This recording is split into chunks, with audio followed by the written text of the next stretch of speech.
बच्चों के प्यार ने इन्हें एक ऐसी छोटी सी जीप बनाने को उकसाया जो ट्रैफिक जाम की चिड़चिड़ाहट से निजात दिला सकती है। हद तो यह है कि अगर आप चाहें तो इसे अपने कमरे में भी खड़ी कर सकते हैं। इस 6 फीट लंबी और सिर्फ 3 फीट चौड़ी जीप को नौशाद मिनी जीप कहते हैं।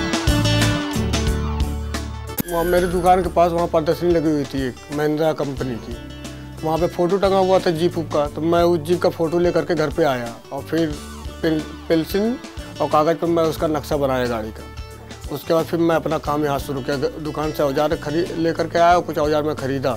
मैं कागज़ के लिफाफा होता है, मैं वो बना के पहले बेचता था, तो उससे कुछ घर का खर्चा चलता था हमारे। फिर बाद में जिस तरह मैं बढ़ते गया आगे, बड़ा होते गया, उसके बाद मैं अपने बड़े वाले भाई की दुकान पर डेंटिंग का काम सीखने लगा। उसके बाद मैं वहाँ करीब 2 साल भाई के साथ काम किया। भाई के साथ रहा तो वहाँ हमको कुछ पैसा वैसा मिला नहीं, इसलिए अब घर की परेशानी ज़्यादा बढ़ गई थी।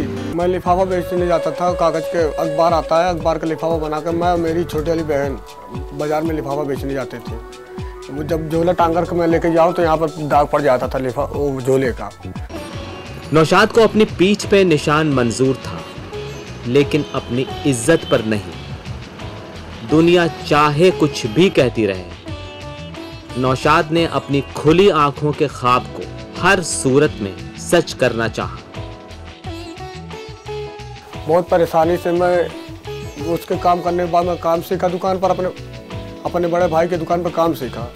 वहाँ काम सीखने के बाद हमको 1-2 रुपया भी हमको नहीं देते थे। अगर मैं इधर उधर से नट बोल्ट का पैसा बचा के रखता था तो शाम को उनसे पैसा ले लेते थे। अब मैं करीब 2 साल उनके पास काम किया। जब हमको पैसा नहीं मिलता था फिर मैं दूसरे के वहाँ गया, वहाँ हमको 20 रुपये मिलता था।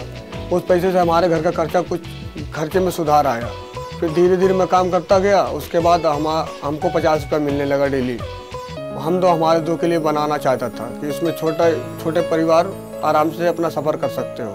और मोहल्ले वाले लोग हमको पागल बोलते थे कि पागल है, इंजीनियर लोग गाड़ी बना ही नहीं सकते और ये कैसे गाड़ी बना लेगा। तो गाड़ी में किसी की बात नहीं सुना। मेरे दिमाग में ये था कि मैं ये गाड़ी किसी भी तरीके से मैं इसको निकालूंगा बना करके। और एक हमारे दोस्त नजीब भाई, उन्होंने हमारा बहुत सपोर्ट किया। वो पेंटर है। बॉडी रखने के बाद फिर मैं मेडगार्ड का नाप लिया, चद्दर रख करके बोनेट की गोलाई लेकर के बोनेट बनाया हूँ। अधिकतर सामान मेरा 90% सामान मैं खुद हाथ से बना के लगाया हूँ। बाकी ये सब जो आप देख रहे हैं ये सब हाथ का बना हुआ, कोई भी कंपनी का बना सामान नहीं इसमें।